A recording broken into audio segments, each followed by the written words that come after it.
Bon après-midi à tous ou bon matin, dépendant d'où vous vous trouvez et bienvenue à cet événement très spécial où on entend parler les lauréats du prix Nouvelle Génération de photographes, Noah Friebel, Catherine Tekmani et Curtis Randolph. Je suis Andrea Cunard, conservatrice associée de la photographie au Musée des Beaux-Arts du Canada.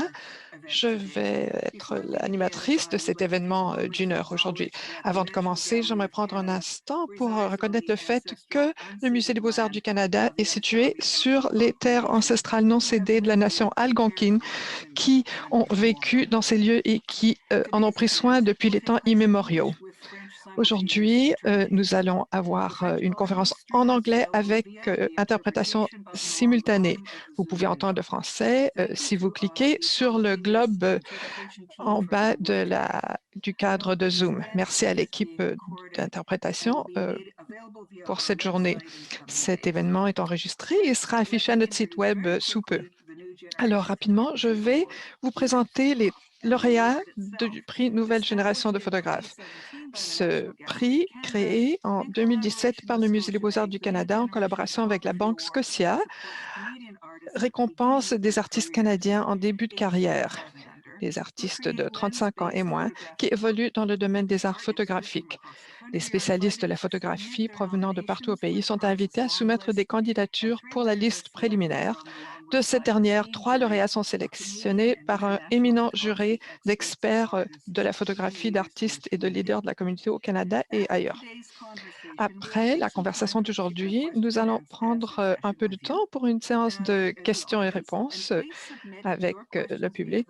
On vous demande de nous envoyer vos questions par le biais de l'icône questions et réponses Zoom. Ma collègue Katia va me transmettre ces questions pendant la conférence. Donc, sans plus tarder, nous allons commencer avec Noah Friebel. Noah est établi à Vancouver. Il se penche sur les mécanismes de fabrication de l'image en photographie, en se servant d'éléments sculpturaux et des installations pour examiner notre rapport avec l'image, nos rapports les uns avec les autres et le rétrécissement de la distance entre les deux. Il a obtenu son baccalauréat en beaux-arts de l'Université Emily Carr à Vancouver en 2018 et il se joint à nous aujourd'hui de Berlin. Merci. Allez-y, Noah. Merci beaucoup pour cette présentation, Andrea. J'aimerais prendre un instant pour remercier le Musée des Beaux-Arts du Canada et la Banque Scotia pour leur soutien, pour avoir organisé cette conférence, les expositions et tout ce qui est associé avec ce prix. Alors, au Musée des Beaux-Arts en particulier, j'aimerais remercier Andrew Cunard pour son soutien en ce qui a trait à la conservation, Caroline Scupian pour son travail de préparation et Katia Canini qui a organisé cet événement. J'aimerais aussi remercier la Banque Scotia pour leur soutien financier avec le prix Nouvelle Génération de photographes et en particulier Ryan Burella et Lauren Duffy à la Banque Scotia. J'aimerais prendre le temps pour décrire un corpus d'œuvres auquel j'ai travaillé au cours des 2 dernières années. Dans ce travail, j'ai cherché à créer une façon de travailler qui pouvait commencer à faire un lien entre l'espace pictoriel représentationnel à l'espace incarné sculpturel. Pendant cette période, j'ai travaillé sur un nombre d'œuvres d'art photographique qui vont dépeindre des espaces urbains architecturaux typiques. Ces images sont toutes contenues dans des mécanismes de cadrage qui répondent ou vont recontextualiser les images. Ceci découle d'un désir de prendre deux emplacements et essayer d'élaborer une stratégie artistique qui peut traiter de ces 2 lieux de façon concurrente. Ces endroits sont ce qui est présenté dans une photo et où se trouve l'œuvre d'art, que ce soit dans un musée ou ailleurs. Je vais vous montrer plusieurs diapositives de ce projet.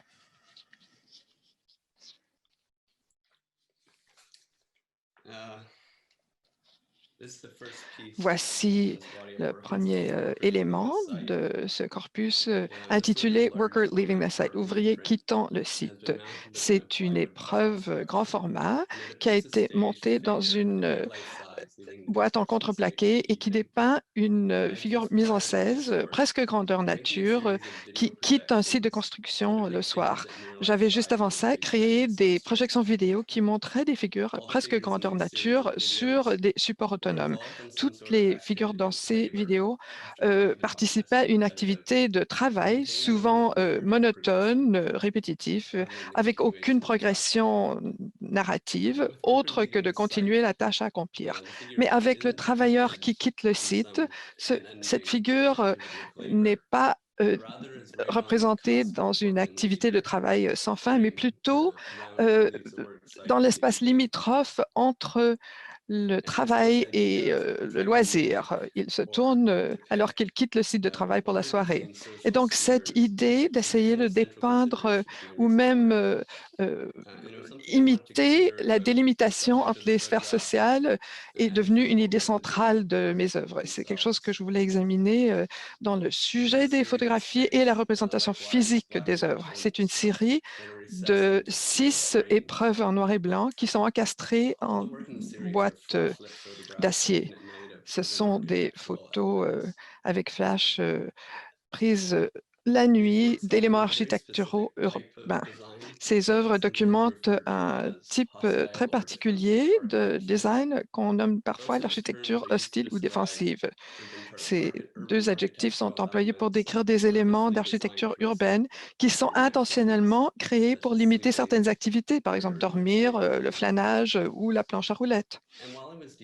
Et je m'intéressais beaucoup aux conditions sociales et politiques de ces espaces urbains.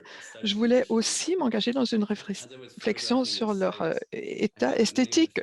Alors que je photographiais ces sites, j'ai trouvé que beaucoup des appareils présents étaient construits de façon à dissimuler leur présence. Ici, on peut voir une belle plaque en acier ondulante qui est fixée à un rebord de fenêtre pour empêcher les gens de s'asseoir.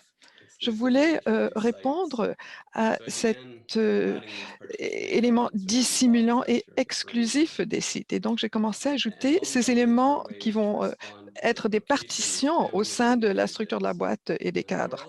Et ces éléments étaient une façon de répondre à l'espace qu'on voit dans les images. C'est aussi une façon d'occulter et de perturber la ligne de vue du spectateur euh, pour amener les spectateurs à penser à cette question et aussi prolonger la représentation de ces espaces chargés vers l'extérieur, dans l'espace réel du musée. Toutes ces images sont des structures qui vont définir la délimitation entre l'espace public et l'espace privé. Et je crois que de même, les cadres de photos ou de tableaux vont définir une délimitation, une frontière entre deux espaces très différents. Cette œuvre, intitulée Finn Slough, montre une porte de bois dans la collectivité de ce nom. C'est la dernière communauté de gens qui vivent sur les vasières autour de Vancouver. La possession de ces terres fait l'objet de disputes entre la ville de Richmond et les résidents qui vivent là depuis de nombreuses générations. J'ai été attirée à cette nature non colonisée du site et peut-être ces nouvelles tendances génératives d'organisation sociale que ça pourrait produire. Porte de jardin, Garden Gate, ici, c'est un site disputé qui préoccupe la municipalité. Ici, on voit une porte d'un jardin qui est à côté du corridor vert Arbutus à Vancouver. La possession et l'utilisation de ce corridor vert a- qui a récemment été créé et ces jardins atténuants ont fait l'objet de débats municipaux au cours des dernières années.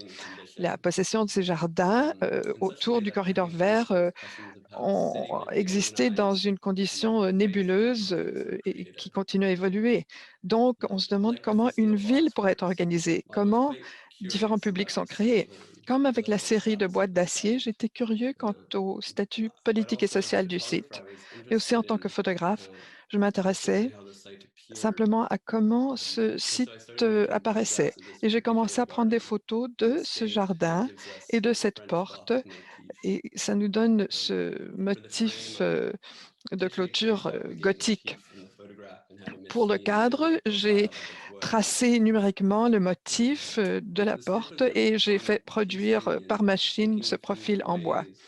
Cette œuvre a, pour moi, été une façon importante pour réfléchir à des façons de travailler qui peuvent être sincèrement documentaires et à la fois axées sur le matériau. La formation de la ville, et je m'excuse, ici, la formation de la ville, c'est euh, quelque chose qui m'intéressait aussi, cette porte et piliers de Florence. On voit ici la porte de Saint-Nicolas et la colonne de San Felice à Florence. Je m'intéressais à ces deux éléments d'infrastructure parce que la porte et la colonne ne servent plus leur fin originale, mais maintenant signifient quelque chose d'autre. Et quand j'ai préparé cette petit exposé, j'ai appris comment, quelle était l'importance des fils, des clôtures en métal. Dans les photographies, le matériau devient une surface fausse et définit un plan d'espace, mais on peut toujours y entrer visuellement. Je m'intéressais à voir comment ces structures pourraient paraître dans des photos et ce matériau me faisait penser aux photos elles-mêmes sur un plan plat par lequel on peut pénétrer. Et je crois que cette œuvre enclos de 2020 traite de ces questions de transparence et la capacité de la photographie de d'écrire un espace. Ici, c'est une épreuve à grand format, décrit une barrière créée sur mesure dans une allée pour que les gens soient exclus. Mais je ne pouvais pas m'empêcher d'imaginer qu'à cause de cette nature d'enclos, c'est comme si ça serait quelque chose qui garde les gens à l'intérieur, qui va emprisonner les gens à l'intérieur.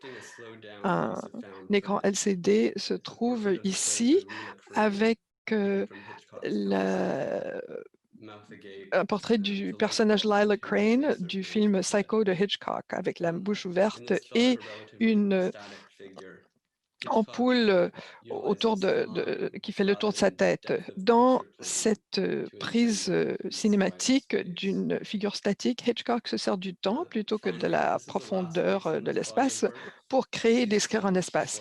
Et la dernière œuvre dans ce corpus, Before Dusk, avant la brunante. Elle est en production présentement et c'est un triptyque avec chaque panneau mesurant 64 par 50 pouces qui décrit deux figures sur le pont commémoratif des travailleurs du fer photographiés à deux moments, à la même heure, 2 jours séparément. Le motif du pont dans le panel du centre ne fait pas partie de l'image, mais c'est une sculpture de bas-relief réexaminée dans son cadre profond. Je crois que ceci combine 4 des éléments centraux de ce corpus, l'échelle, l'environnement construit, la visibilité et le corps. Merci beaucoup de m'avoir donné cette occasion de partager cela avec vous aujourd'hui.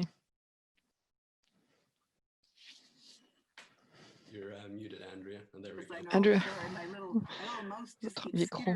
Ouais, ma souris se promène beaucoup. Merci, Noah. Excellent. Notre prochaine lauréate, c'est Catherine Takmani, une artiste et auteure inuit d'Ottawa, diplômée du programme Nunavut Sivuniksavut. Ses photos mettent en scène des performances et des gestes politiques dans la nature et l'environnement bâti, notamment des portraits intimes de femmes. Alors, allez-y, Catherine. À vous. Bonjour. Comme Noah, j'aimerais remercier tout le monde. Je sais qu'il y a beaucoup de gens qui ont participé du côté du prix des photographes de la nouvelle génération. Un grand merci au Musée des beaux-arts du Canada et à la Banque Scotia. Alors, les images que je vais vous montrer aujourd'hui racontent une histoire. Elles,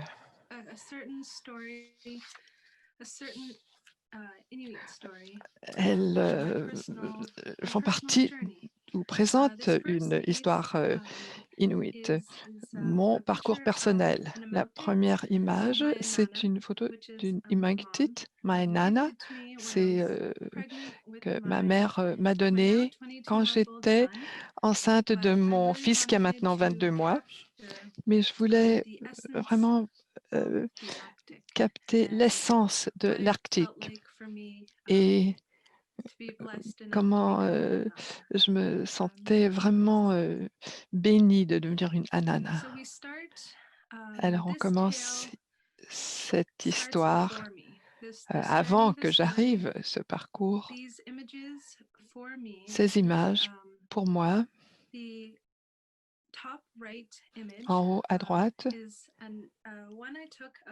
c'est une photo que j'ai prise d'une camarade de classe à Nunavut Sivunuk-Savut, Tagalog, une très belle amie. Et là, je suis pas très avancée dans mes connaissances de l'Inuktitut. Ça s'appelle Guyuktalik Sangakjakuk. J'avais demandé à Tagalog comment je pourrais nommer cette œuvre. C'est un membre de sa famille. Si vous regardez de près, c'est un vêtement à perlage très complexe, magnifique. Mais l'histoire commence avec l'histoire des Inuits, quelque chose qu'on a appris à notre école. Avant le contact avec les Occidentaux, les Inuits avaient leur système de justice, d'élever les enfants, leur indépendance, leur terre et de magnifiques œuvres d'art. Et tout à coup, quand on va en bas à gauche, ça, je l'ai appelé christianisation. C'est quelque chose que tous les Autochtones ont subi, mais avec les Inuits, vu qu'ils étaient dans l'Arctique, c'est arrivé un peu plus tard. Par exemple, le nom de ma mère, c'est Kunutapani, et elle a des frères et sœurs qui s'appellent Peter, Paul et Mary. Alors, beaucoup de ces images sont quelque chose qui représente ma vie, mais aussi l'histoire des Inuits de façon générale.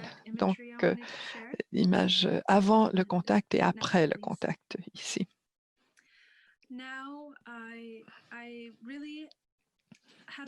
Et maintenant, j'étais vraiment fascinée sur l'acculturation, les répercussions sociales, économiques de l'acculturation, surtout avec mes points de vue modernisés. Ici à gauche, c'est une image intitulée minuscule danseur et ça montre comment je me sens dans la ville. Il y a beaucoup de bruit, il y a beaucoup de saleté et le personnage n'est qu'une minuscule partie de l'image. Et l'image à droite, c'est quelque chose de très personnel. Je ressens beaucoup d'émotions là. C'est des moments de réflexion, moments to reflect. On peut voir mon frère Simon qui tient une bouteille de bière, ma cousine Mary Beth derrière lui, notre Tapani. Simon Atuliuk s'est suicidé en septembre.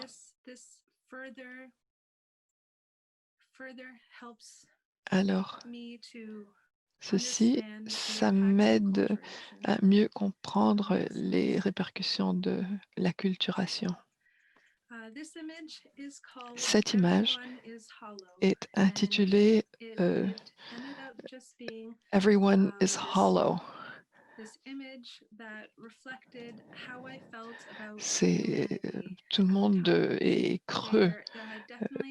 C'est comme ça que je percevais l'humanité à l'époque. Il y avait eu beaucoup de traumatisation intergénérationnelle et la façon dont je pouvais le mieux décrire mes expériences personnelles de façon, c'était de le faire de façon créative. Cette image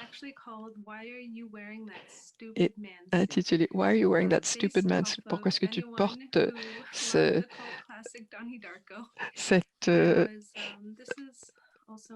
objet ridicule? Ça provient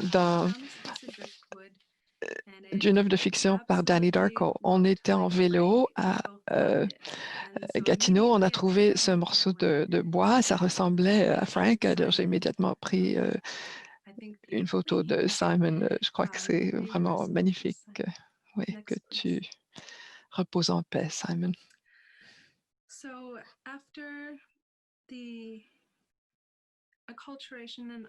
Après l'acculturation et après avoir compris ce qu'est l'acculturation, j'avais toujours aimé la forme du corps féminin et avec la photographie, je voulais l'exprimer. À gauche, Rooted in Memory, enraciné dans la mémoire, et à droite, Heartbreaking Landscapes, des paysages qui nous fendent le cœur. Et c'est presque l'épuisement après avoir eu à faire face à toutes les difficultés. C'est une façon de reconnecter avec la nature. J'adore le corps féminin et la nature. On est vraiment étroitement connecté à la Terre. Et j'ai une grande série de tout cela. J'espère que vous allez l'aimer. Cette image, dans mon parcours de vie, à Mactic, c'est le nom de l'image, alors que j'ai pu refaire le lien avec ma culture par le biais de Nunavut Sivuniksavut, j'ai commencé à comprendre d'où je viens, avoir un sentiment d'appartenance, savoir et aussi à comprendre l'importance de faire le lien avec la culture. Alors, comme j'ai dit plus tôt, j'étais enceinte au moment et l'amautique, c'est une façon de porter le bébé dans le genre de capuchon agrandi. On peut le mettre sur sa tête, mais il y a une petite poche où on peut mettre le bébé. Alors, au fur et à mesure que j'apprenais à connaître ma culture, notre histoire, nos enjeux contemporains, et cette série s'appelle Getting Under Our Skin, entrer dans la peau de quelqu'un.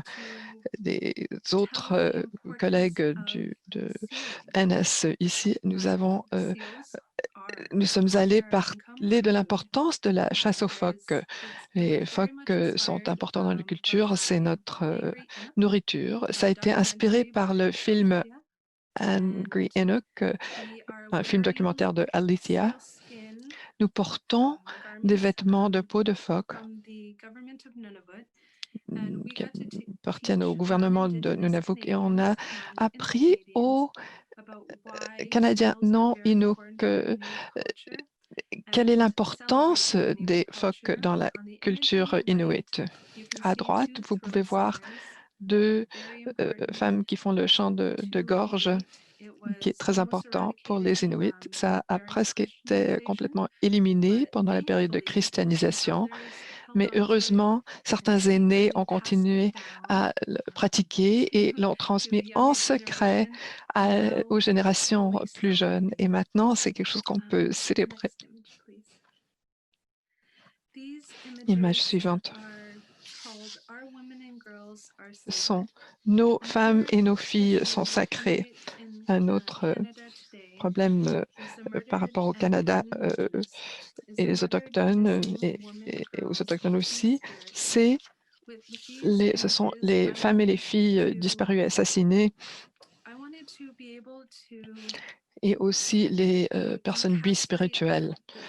Je voulais vraiment pouvoir exprimer l'esprit de toutes les femmes, les filles et les personnes bispirituelles qui ont été disparues et assassinées avec cette fumée sacrée pour honorer leur vie et pour sensibiliser le public que c'est un problème qui perdure encore à l'heure actuelle. Alors, une grande partie de mon travail photographique, c'est vraiment une histoire de la vie, c'est de parler de choses qui me préoccupent et j'espère que ce sont des choses que vous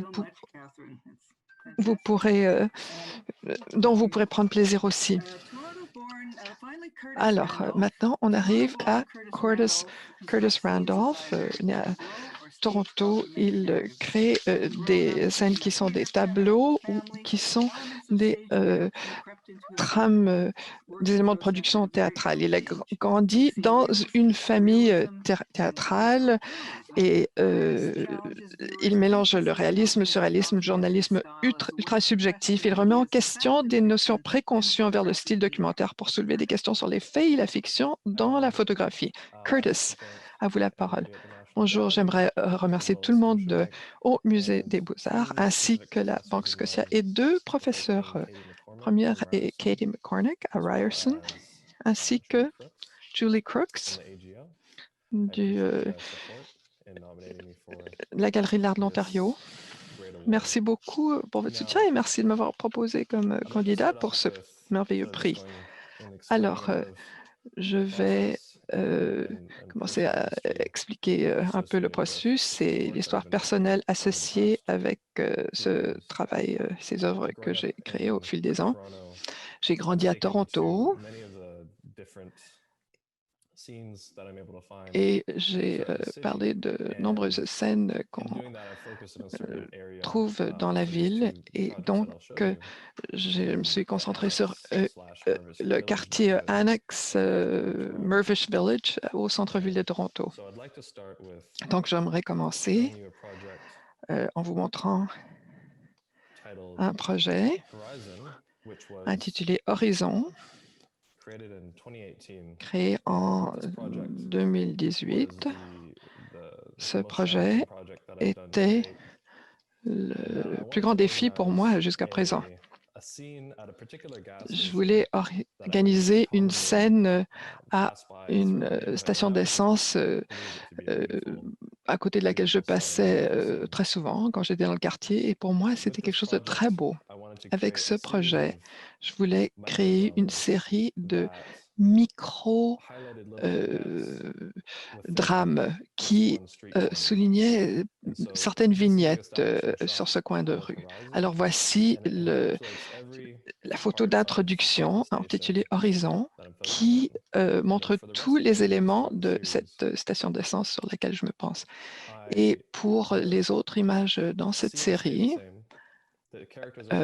les scènes sont les mêmes, les personnages sont au même emplacement, mais tout est photographié à partir d'angles différents. Tout s'est fait en une journée. Donc, je passe à la deuxième image, cheveux. Cette image dépeint une femme qui met la main sur les cheveux d'une autre femme. C'est un peu surréaliste, mais c'est en conversation avec des plaisanteries de femmes de race noire. Les gens veulent toucher leurs cheveux pour voir comment c'est. C'est une méthode très curieuse de se présenter. Alors, c'est un événement un peu une nouveauté quant à l'esthétique des cheveux noirs.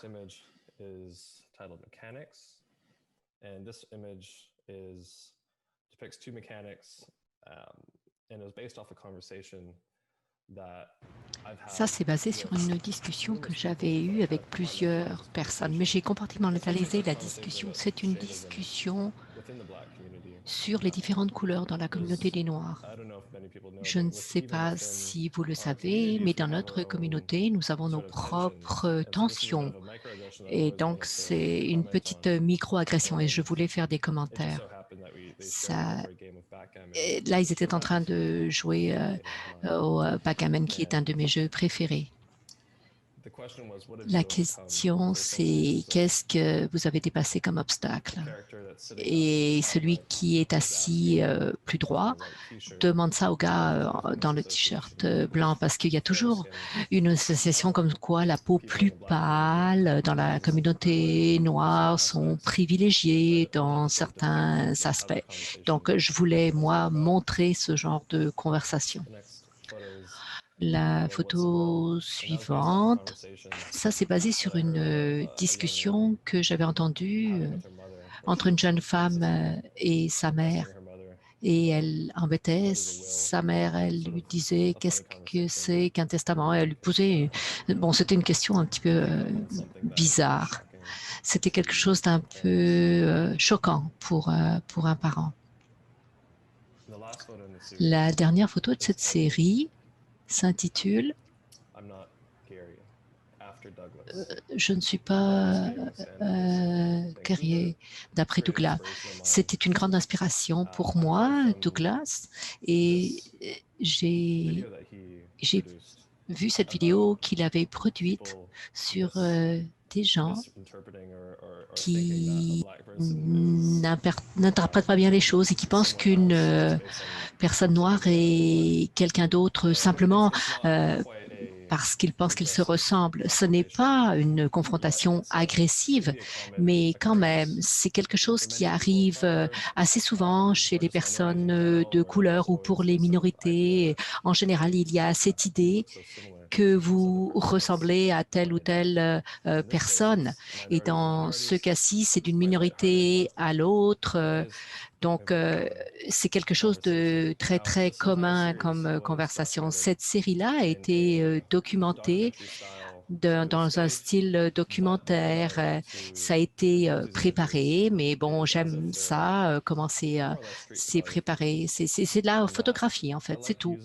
Et j'aime bien utiliser le style documentaire parce qu'on a nos associations avec les documentaires et les éléments visuels et ça nous donne une certaine vérité.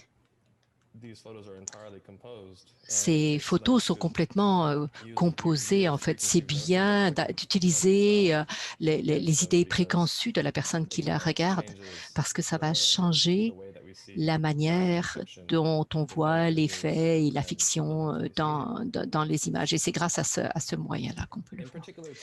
Et alors, ce qui est particulier à cette série, c'est que cet endroit-là n'est plus disponible. Et là, bon, ça parle de quelque chose de précis dans le travail que je crée. Comme la plupart des villes, il y a beaucoup de construction, d'embourgeoisement. Et je vois que dans ce voisinage où j'avais fait ces photos, les endroits que j'utilisais étaient en train de changer. Il y avait cet embourgeoisement, les propriétés sont vendues. Bon, ça, là, ça a un certain caractère par rapport à la nouvelle architecture. Et puis, bon, ça n'inclut pas tout ce qui l'entoure. Donc, moi, je me vois un peu comme un archiviste du théâtre. Je choisis mes endroits, mon archive personnelle est également une mise en scène comme au théâtre. Comme ceci, ça sera disponible dans les années à venir. Ceci nous amène à ma prochaine série qui s'intitule L'illusion de Gigi. C'est une série que j'ai commencée en 2017 et je l'ai terminée. Bon, ça continue encore, mais je viens tout juste de la finir en 2019. Et la série, c'est sur un personnage qui s'appelle Gigi Jungle. C'est un mélange de mon père et de moi, de nos traits partagés. Mon père était un danseur de ballet et ma mère, elle est gymnaste. Et donc, je viens d'une famille des arts de la scène et j'ai toujours eu ces liens avec le théâtre et avec les performances. Donc, dans cette série en particulier, j'ai créé un personnage qui a des traits partagés entre mon père et moi. Et j'ai décidé de rendre ce personnage en montrant certaines choses qui sont arrivées dans la vie de mon père et la mienne également. Et donc, c'est devenu comme une espèce de pièce de théâtre que Gigi Dangles fait. C'est un seul personnage et c'est documenté par la progression du spectacle de la perspective d'un photojournaliste qui est en train de documenter Gigi pendant tout ce processus. Donc, cette première photo, c'est à l'intérieur du théâtre et toute la série bon, est dans le théâtre. Il y a très peu de photos qui se passent à l'extérieur du théâtre.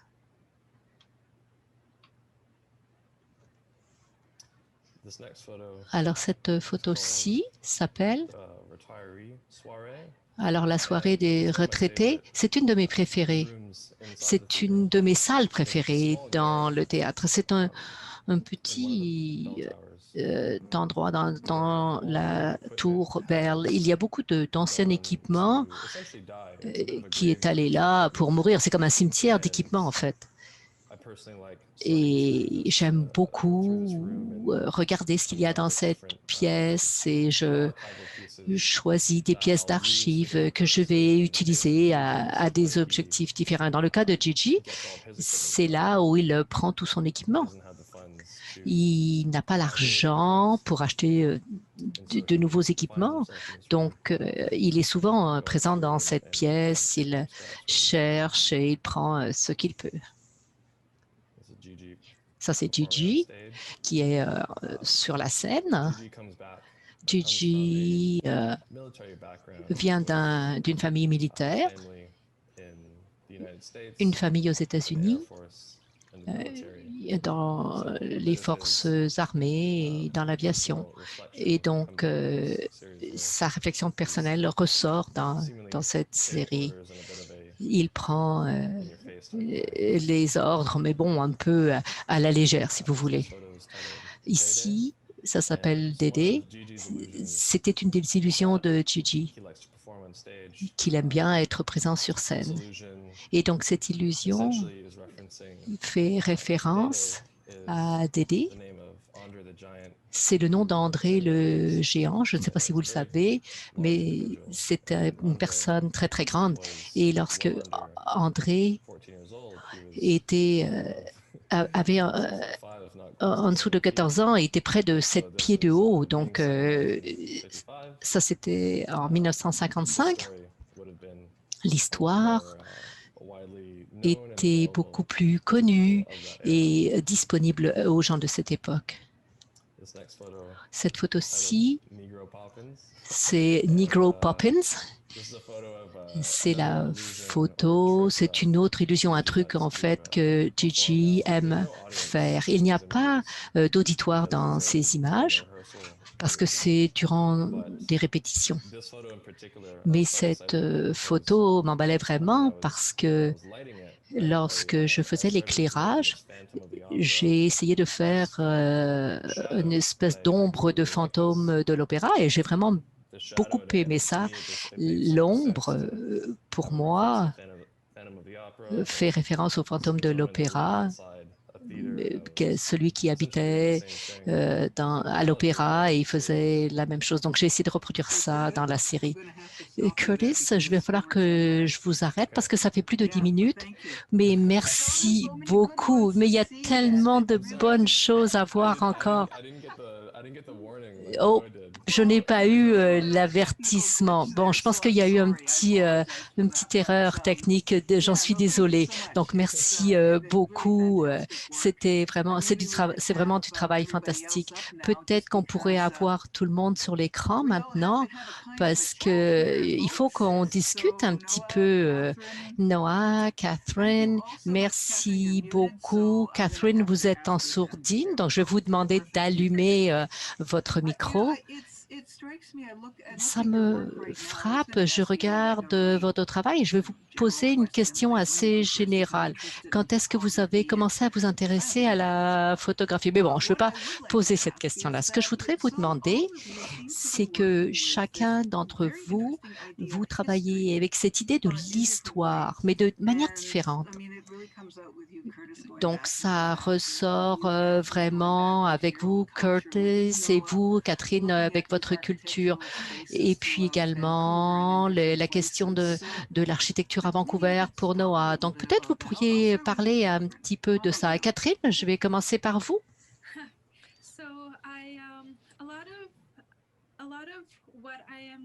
Ce que moi, je fais depuis 2017 jusqu'à présent, c'est que une fois que j'ai rétabli les liens avec ma culture inuit et que j'allais à l'Inuit Sivanaksaput, et avant d'aller dans cet établissement, j'avais très peu de connaissances.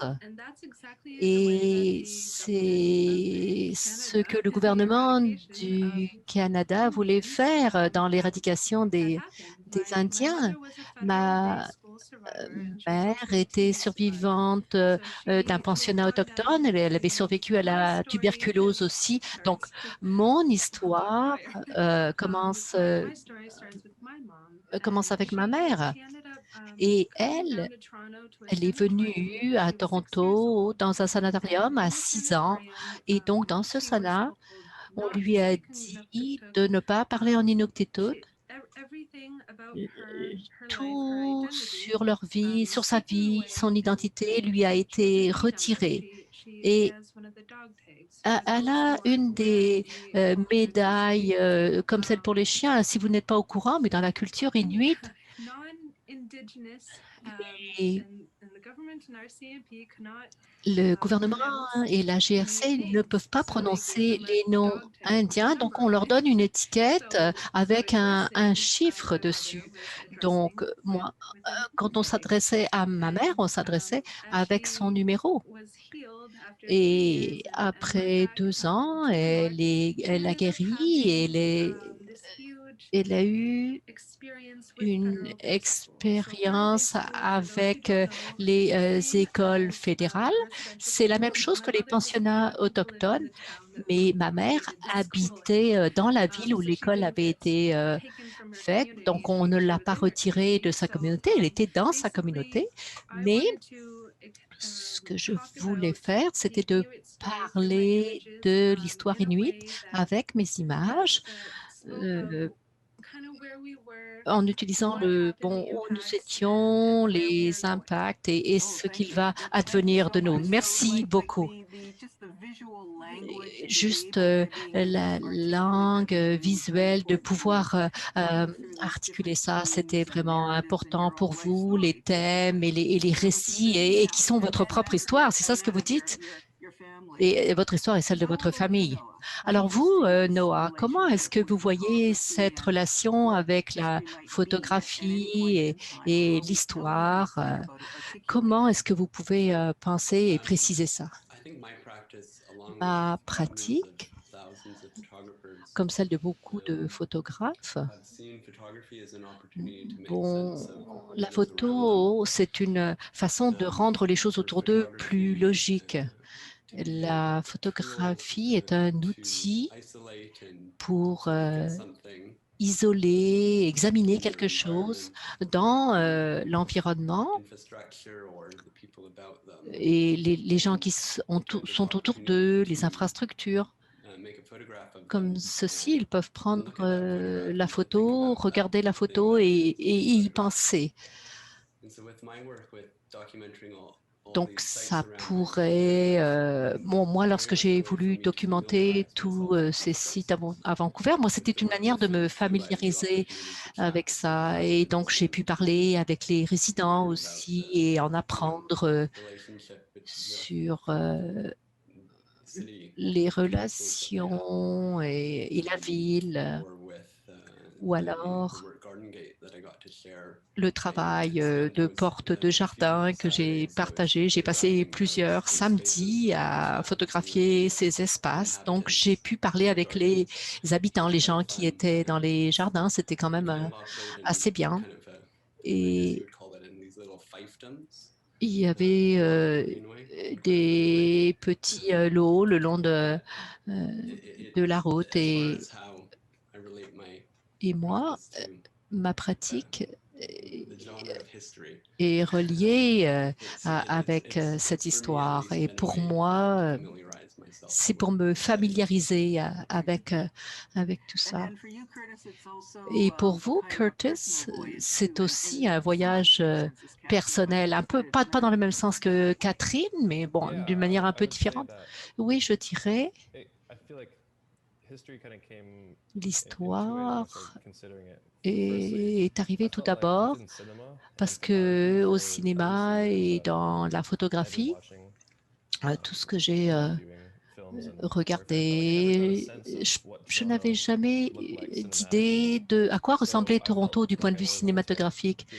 Donc, je voulais toujours être capable de contribuer à cette élaboration de l'identité de Toronto dans l'histoire, que ce soit près de la vérité et de ceux qui habitent dans la ville. Donc, c'est ça ce que j'ai toujours voulu faire, de partager un point de vue contemporain qui aiderait plus tard à la compréhension, un peu comme on se représente New York, Los Angeles, les villes qui ont une identité. Mais pour l'illusion de Gigi, ça c'était plus un voyage personnel, un parcours personnel. Je voulais raconter une histoire, bon, quand même vraie, mais avec une certaine partie de fiction. Et c'est devenu quelque chose d'important pour moi. J'ai pu approfondir le côté historique et créer une nouvelle vision personnelle de ce qui est vraiment arrivé et de comment je perçois les situations contemporaines dans ma famille, avec l'influence historique aussi, comment tout ceci se mélange. Et ça m'a aidé à produire une histoire à raconter à plusieurs personnes. Noah? Bon, j'ai une question pour Curtis et Catherine. Alors maintenant à vous. Vous présentiez tous les deux, et pour rebondir sur le commentaire d'Andrea, que tous les deux, vous utilisiez la photographie comme une sorte de préservation culturelle. Et tous les deux, vous travaillez dans un espace qui est, bon, une approche plus traditionnelle, photographique, documentaire, et bon, orientée du point de vue conceptuel. Mais ma question, c'est, alors, est-ce que vous voyez ces différentes manières de travailler pour arriver à la préservation culturelle? Comment est-ce que vous voyez ça? C'est une approche documentaire ou plutôt une approche de mise en scène? Comment nous voyons l'approche mise en scène et l'approche plutôt documentaire, et comment est-ce que ça va contribuer à la préservation culturelle, surtout avec la station-service. Oui, la station-service, c'était une histoire très contemporaine. Il n'y avait pas autant d'histoire, mais bon, je peux compartimentaliser les expériences que moi et d'autres personnes ont pu avoir. C'était ma manière d'établir ces compartiments et de diffuser le message de manière assez subtile. Donc, les discussions avec les mécaniciens, c'est quelque chose que je voyais toujours dans ma jeunesse. Et puis, bon, l'autre femme qui touchait les cheveux de la femme noire, c'est une blague tellement commune parmi nous. Beaucoup de femmes de couleur, leurs cheveux sont comme une nouveauté et je voulais donc prendre ça et le montrer. Ce sont des petits instants et bon, moi je pense que ça contribue à le présenter. C'est une idée ou une blague que nous connaissons tous. C'est quand même assez subtil et les gens peuvent profiter de cette blague pendant des années à venir. Mais à ce point-ci, bon voilà, c'est comme ça et je suis très heureux de le partager. Merci. Peut-être, Catherine, vous voulez répondre? Merci beaucoup, Noah, pour cette question. Moi, j'aurai une question pour vous un petit peu plus tard pour comment vous encadrez votre travail. C'est vraiment un coup de génie. Donc, je voudrais dire que c'est mon expérience personnelle unique. Je veux dire ceci en préface. Je ne dis pas que tous les Inuits ont cette expérience. C'est une histoire personnelle. Ces photos et ce qu'elles signifient pour moi sur l'histoire et même l'époque contemporaine, moi je sais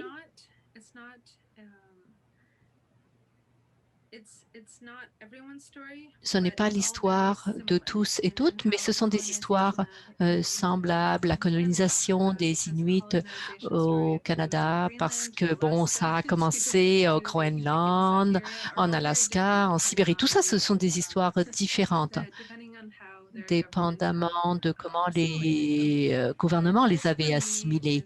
Pour moi, et ma photographie, c'est vraiment l'expression de comment moi, j'internalise les choses et comment je les fais ressortir. Je pense que je voulais avoir une discussion, mais j'ai personnalisé ma propre histoire, pas celle des autres. Il y a d'autres histoires inuites aussi. Mais il y a des parties très importantes de l'histoire, par exemple la christianisation, la culturation, et ensuite comment préserver une culture. Toutes ces histoires sont prévalentes, mais ça, c'est ma manière de le partager. Merci, Noah. Moi, j'ai une question pour Noah. Allez-y. Puisque votre travail est vraiment relié à votre environnement personnel et surtout Vancouver, moi, je me demandais comment vous voyez votre déménagement en Allemagne et comment est-ce que vous pouvez vous débrouiller? Qu'est-ce que vous prévoyez faire en ce qui concerne votre environnement? Je ne sais pas si j'ai annoncé la nouvelle ou pas. Non, c'est une bonne question. C'est assez épeurant pour moi. Oui, je pense que dans les années qui s'en viennent, j'aurai de nouvelles manières de travailler.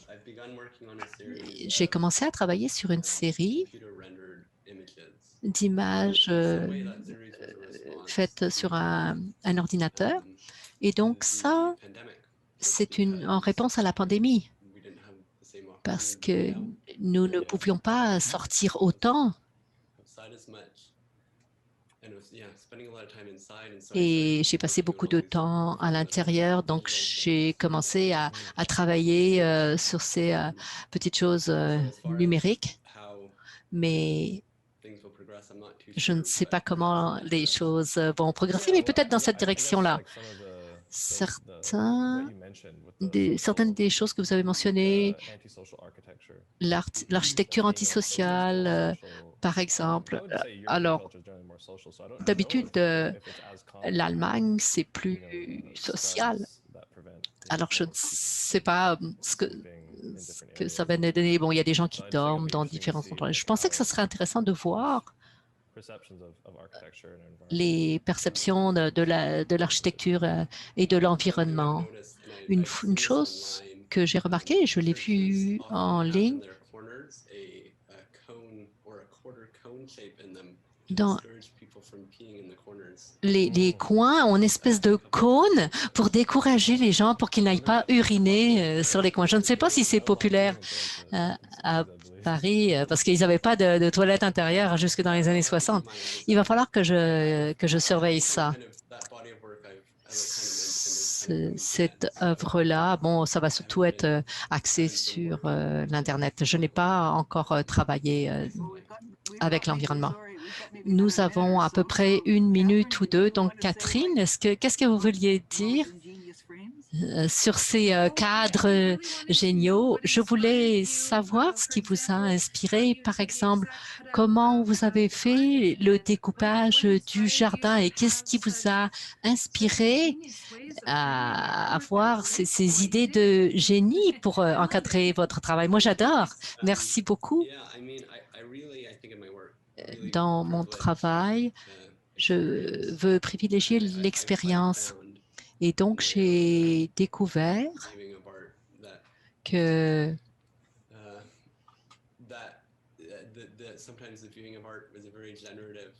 quelquefois, ça avait énormément d'impact, mon art. Alors, je voulais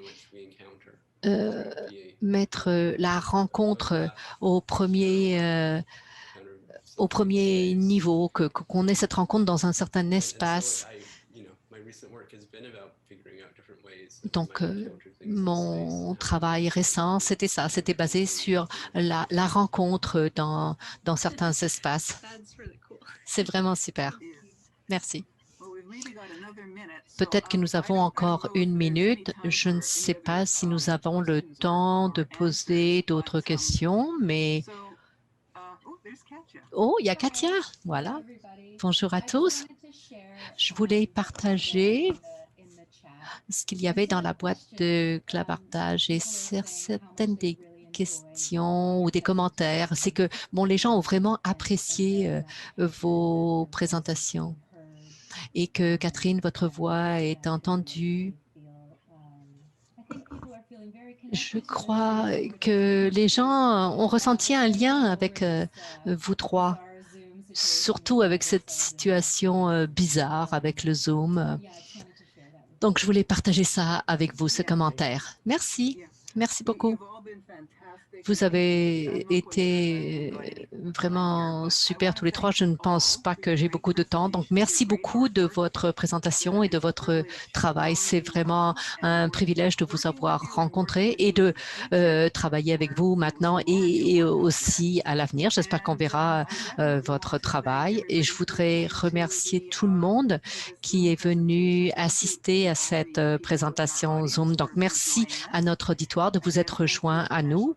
Merci au Musée des Beaux-Arts et également à tous ceux qui ont rendu ça possible et à la Banque Scotia qui appuie ce programme. Je ne sais pas ce qui arrive. Moi, j'ai un excès de Zoom. Il est 2 heures, donc voilà, c'est tout. Merci. Au revoir à tous. Au revoir. Merci.